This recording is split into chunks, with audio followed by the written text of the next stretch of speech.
So how do you actually start an online coaching business? If you're trying to get started with your coaching business, whether it's life coaching or health coaching or fitness coaching, relationship coaching, business coaching, whatever it is, then this video is for you.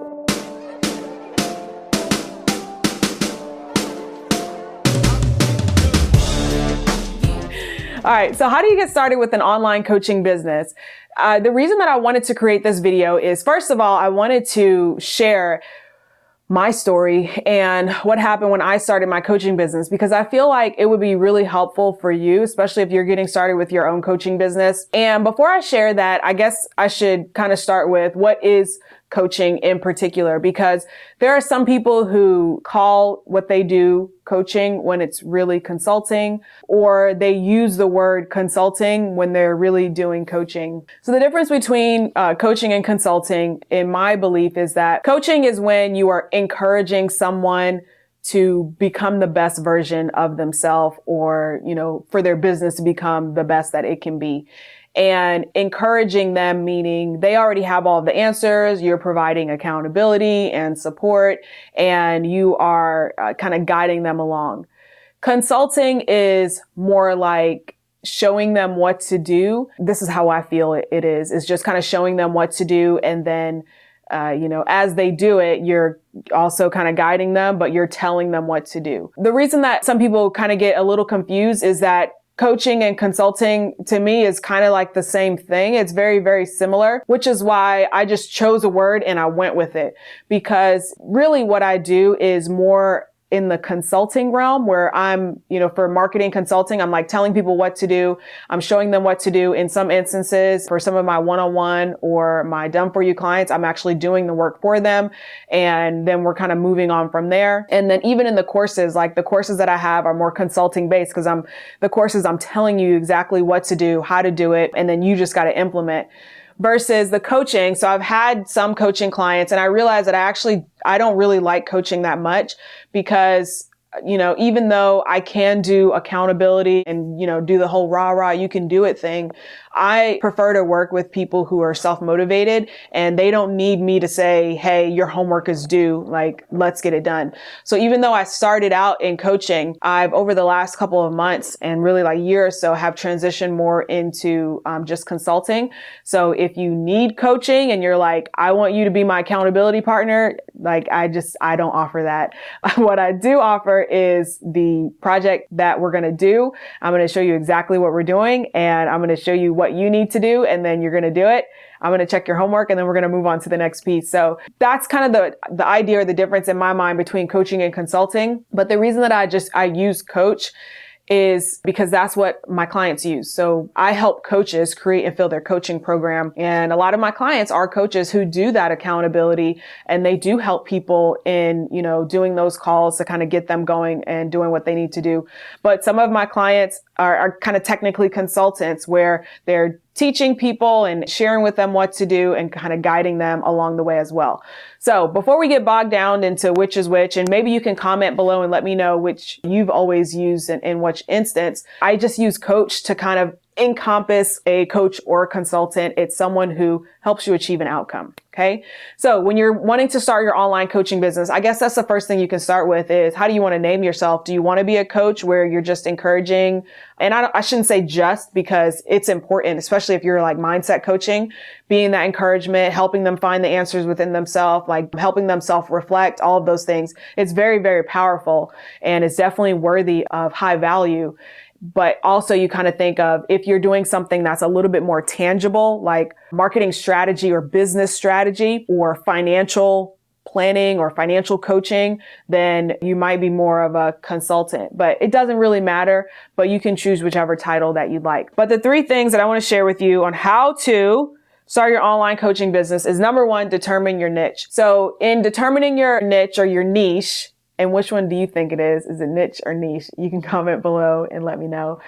Is that you've got to figure out, where you want to help someone, and then what you're really good at, and then also where people actually need help. So it's kind of the intersection of 3 things: what you're really good at, what people need your help with, and where people know they actually need help. So what they're willing to pay for, right? So for example, you might be really, really good at helping people to determine the strategy for their life. And, maybe you're doing life strategy type coaching. But you've got to get a little bit more specific than that. And I actually do have a PDF, and if I can find it, I will link it in the description. If you don't see it there, then I didn't find it.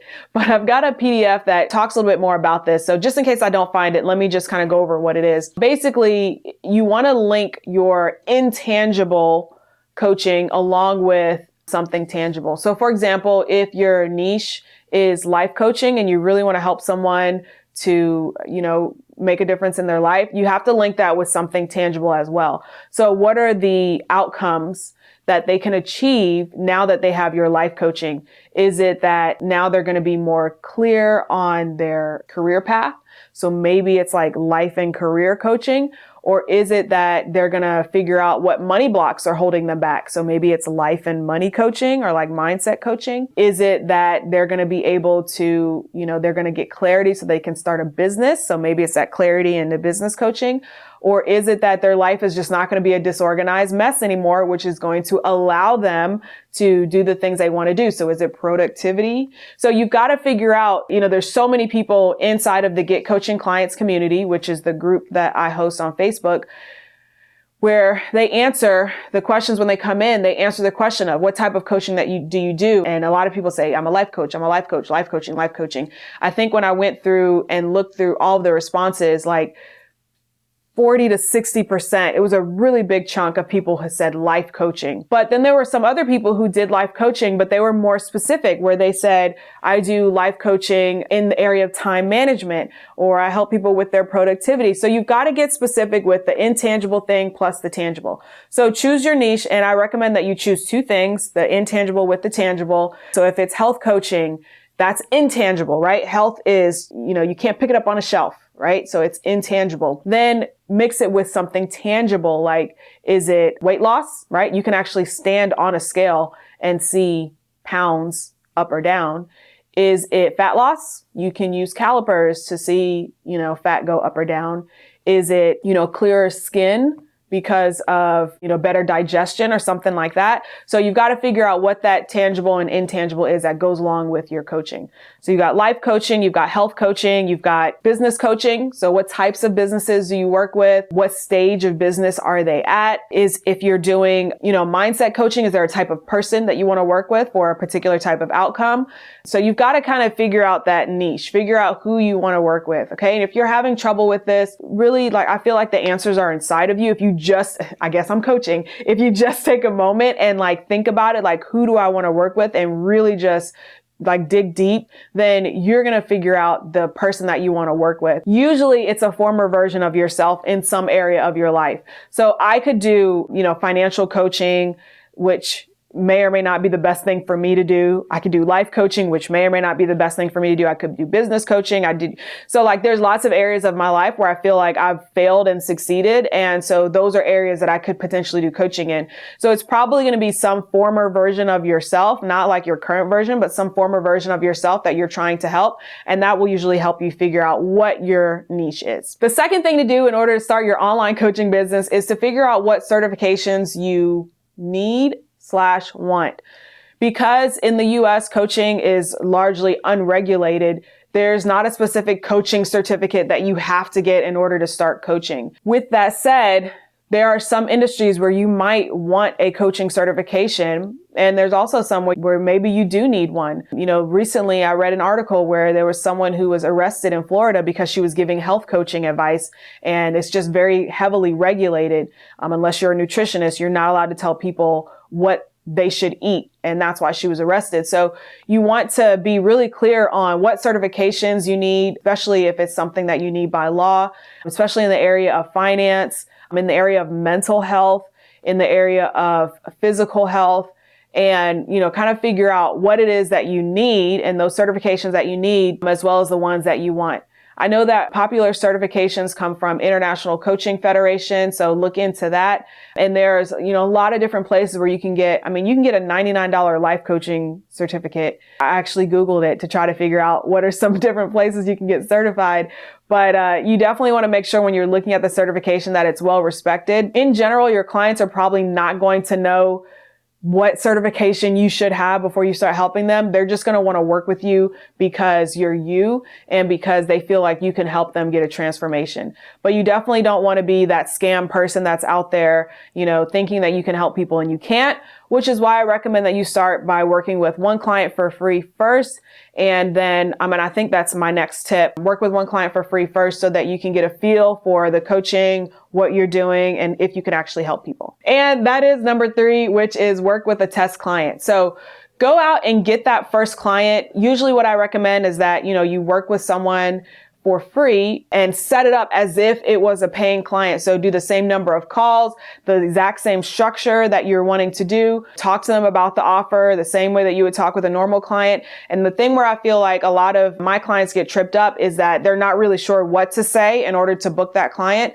So I've got 2 things for you. The first thing is a free 5-day challenge. It's called the Gain More Clients Challenge. And it will kind of take you through this process of kind of figuring out who the client that you want to go after, what you offer, why they should work with you, maybe doing a couple of research calls, and it takes you through those pieces bit by bit. The second thing is if you truly want to get my help, then you want to join us in Create and Fill Your Coaching Program. Inside of Create and Fill Your Coaching Program, I go through all of these steps. We start with the mindset and the energy of a fully booked coach. We move into part 1, which is creating your coaching program so you know exactly what to say, how to explain what it is to people, and be really specific about it. And then we go into part 2, which is filling your coaching program. So who your ideal client is, where those people are, where they hang out. And I give you one really, really, really good tip on how to find coaching clients, which I've actually found several coaching clients using this strategy who have come in and they have been the best clients for this special reason. So I don't want to give it away in this video, but I do give that inside of the program. So if you'd like to learn more about that program, you can click the link in the description box, or you can join me on my latest training, which is 5 steps to get coaching clients fast. So I will go into a lot more details into my 5 simple strategies to help you get coaching clients. And I'll actually give you a special deal and offer on Create and Fill Your Coaching Program if you watch that training. So all the details are in the description box. Give me a like, hit subscribe, and send me some questions if you are just starting with coaching and you need some help with your coaching program. Thanks so much for watching, and I'll see you guys in the next one. Okay, bye.